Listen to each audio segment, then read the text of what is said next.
Hi, my name is Tommy Kelly.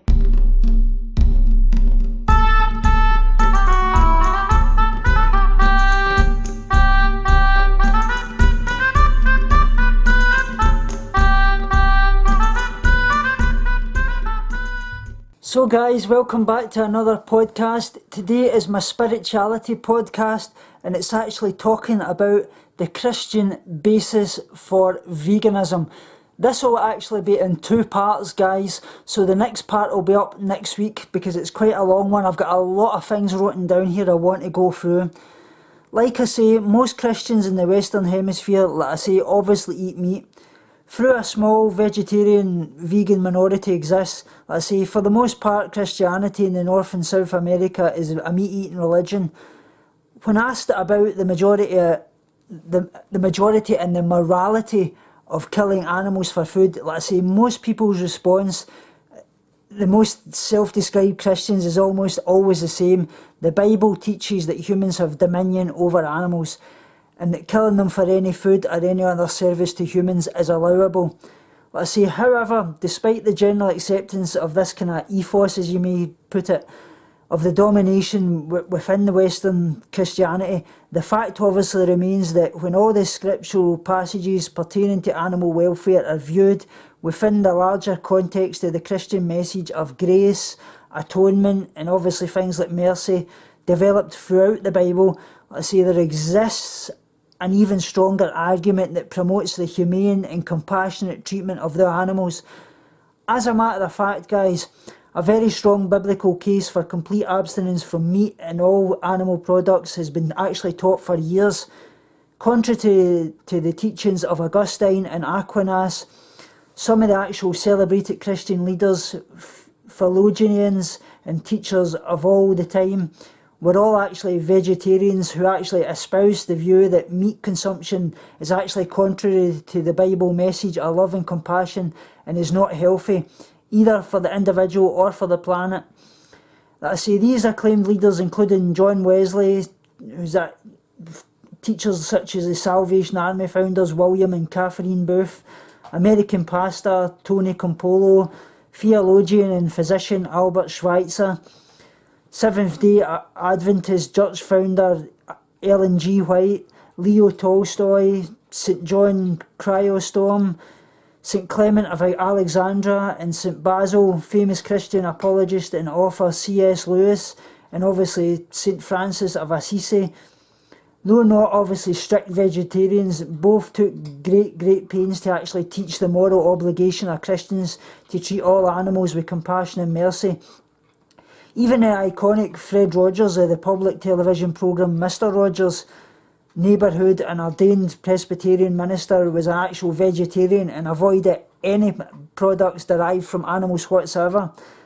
So talking about the kind of conflicting biblical statements about animals, there are actually hundreds of conflicting passages in the Bible concerning how animals fit into the creation and how we as humans are actually to interact with them.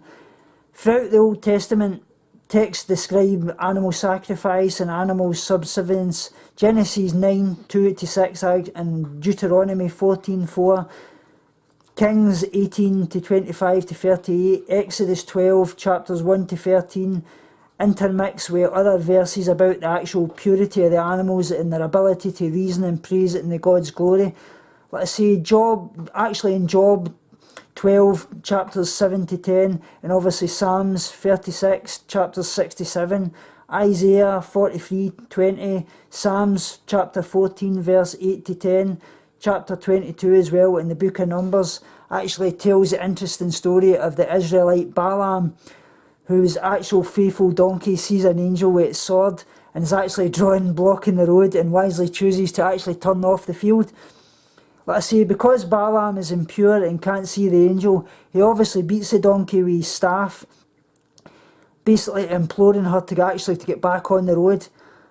After numerous attempts and beatings to actually no avail whatsoever, the donkey actually speaks to Balaam and explains that if he would open his mind and his eyes, he would actually see that there's a very practical and urgent reason why after years and years of the donkey actually serving him, that she was actually abruptly stopped. At this point, actually, the angel becomes visible to Balaam, who actually falls to the ground trembling, and sternly asks him, "Why have you beaten your donkey? If she had not turned away, I would certainly have killed you by now," but spared her. In the New Testament, let's say, the contradiction of the teachings actually continues. In numerous verses, animal imagery is obviously used to reflect not only righteous attributes, but even God himself. Let's say, in countless passages, Jesus is referred to as the Lamb of God. Mark chapter 1, verse 9 to 11 actually says the Holy Spirit appeared as a dove. As Jesus was coming up out of the water, he saw heaven being torn open and the Spirit descending on him in the form of a dove. In Matthew 23, verse 37 actually says, Jesus compares his own love of Jerusalem of that of a mother hen gathering her chicks. How often have I longed to gather your children together as a hen gathers her chicks under her wings, but you were not willing. In John 10, verse 14, Jesus simply says, I am the good shepherd, I am known my sheep, and my sheep know me. However, according to Luke 24, Jesus actually ate fish with his disciples. And on another occasion, he worked a miracle so he could actually bring in a huge catch in their nets. Let's see, John 21 even has Jesus cooking fish for breakfast over an open fire. So going on to biblical hermeneutics, obviously helps resolve textual conflicts. So let's say, how is it actually possible that so many notable Christian theologians and scholars like John Wesley, Tony Campolo, that I've touched upon, Leo Tolstoy, have actually concluded over the years that the Bible teaches abstinence from animal products? Actually, the answer lies in a basic but very important scholarly discipline that actually few Christians outside of seminars and such like actually discuss very often. It is basically biblical hermeneutics. Broadly defined, biblical hermeneutics is a study of deducing eternal biblical truths from texts which are written by authors at a specific moment in time, within an actual specific cultural and moral context, from a specific audience and with a specific intent. Biblical hermeneutics analyses all the historical factors of these writings and actually searches for eternal truths that are beyond the culture or time in which the texts were actually written. Actually, scholars have known for thousands of years that the Bible is full of liturgical and thematic contradictions from book to book and obviously from passage to passage. In many of the historical books of the Old Testament, as well as in things like the Gospels, many major discrepancies exist in actually various reportings of the same events. Elements obviously of the crucifixion and the resurrection of Jesus, for example, are actually reported somewhat differently in all different four Gospels. However, amidst all these inconsistencies, the natural result from the different historical and literal contexts in which they were written, there are unmistakable themes that actually emerge from all the elements of the hermeneutic criticism are taken into actually consideration. An example of this is the biblical account of the institution of slavery. Like I say, most modern day Christians would actually be surprised to know that not only once in the Bible is slavery condemned. Like I say, as a matter of fact, throughout both the Old and New Testament, slavery is fully accepted as a legitimate economic institution. Over and over, slaves are actually admonished to obey their masters, even if they're harshly treated.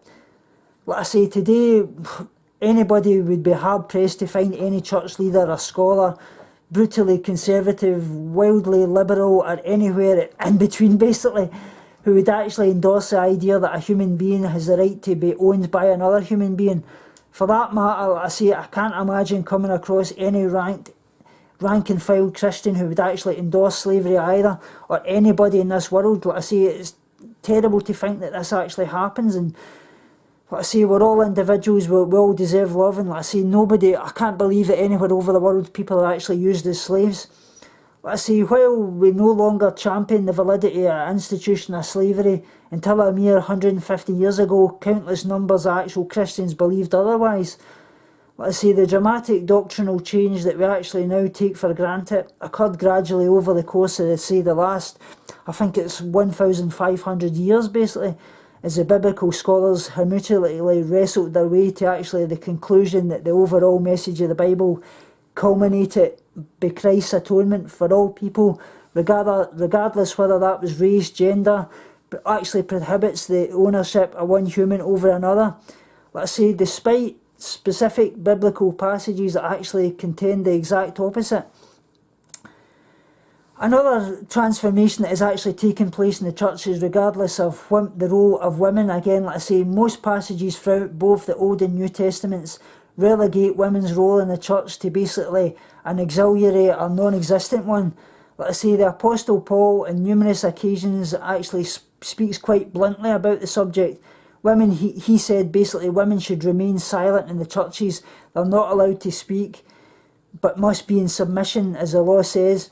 I say, if you want to actually inquire about something, they should ask their own husbands at home, for it is disgraceful for a woman to speak in the church. So there's a passage basically from that, but saying otherwise. 1 Corinthians 14:34-35 says, he reiterates the same sentiments in the letter to Timothy, in Timothy chapter 2 verse 8.